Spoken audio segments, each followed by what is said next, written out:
I am absolutely in shock to find out that Fred Ward had passed away. I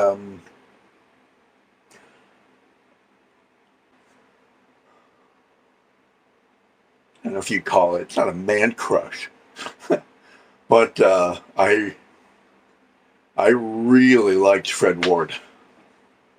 I first came across Fred in Uncommon Valor. I'm pretty sure. So freaking cool.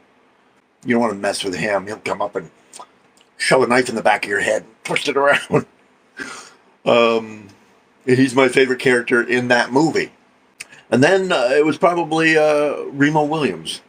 I love Remo Williams. Again, he's like a real tough guy. He's got these lines on his face, and you just know that he can just.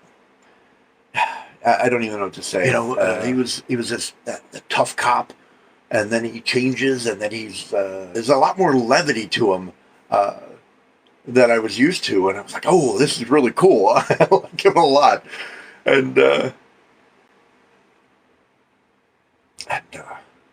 but I would have really enjoyed him coming back for another Remo Williams, and then Tremors. He came out with the right stuff, and I don't know. I was young at that time. I probably was running around playing, fighting with people in a good way, but having fun. My dad, career Marine, he loved it. But then I saw Tremors. God, I love Tremors, as most people do. And he is Fred Ward is my favorite person, my favorite character in Tremors, in any of the Tremors. Now, I've only seen the two. He absolutely makes Tremors 2. And I love him in it, but he didn't come back, and neither did I. Michael Gross is the rest of them, and I love his character too, but no, I'm there for Fred Ward and Kevin Bacon, but Fred Ward, he was just the best. He was this softness to him. He was like stupid, he was like a teddy bear. He wanted to be his friend. I would have loved to have been his friend.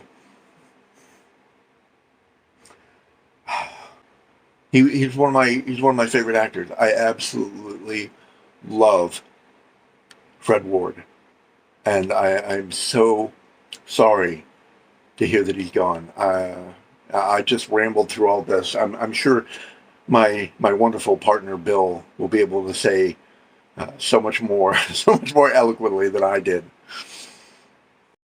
Fred Ward. What could somebody say about a man like that?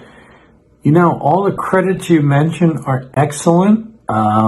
You're leaving out my favorite, which is Cast a Deadly Spell, an original HBO movie. I was just going through this. It was 1991. It's on HBO Max now, if you can find it. Yes! I'm glad you brought that up. It is a wonderful, hard-boiled, supernatural noir movie. David Warner is the bad guy.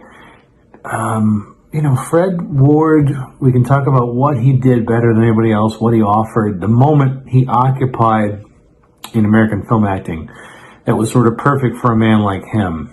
Our good friend John Cribbs is a big fan of Miami Blues, which might be his best film. There's some magic to that is just absolutely insane. But the thing is that Fred Ward picked his spots. This was a guy, I think he knew what his strengths were. You mentioned him playing Gus Grissom in The Right Stuff. That's also an incredible film. He had this canny ability to, and again, working with, on Southern Comfort, that too is just the right spot for the guy to be in. The thing is, the business grinds into a different shape and changes the opportunities for guys like him when he gets older. But they don't make more Fred Ward. That's the kind of guy that once they're gone, they're not replacing him from the bottom. Those guys die, and there aren't more younger Fred Wards coming into it. They don't cast guys. They don't make guys with that face anymore. We've lost something today, and it's a goddamn shame because that's exactly what we think of when we consider character actors. A guy like Fred Ward. Could supply all that I need to say. satisfy me.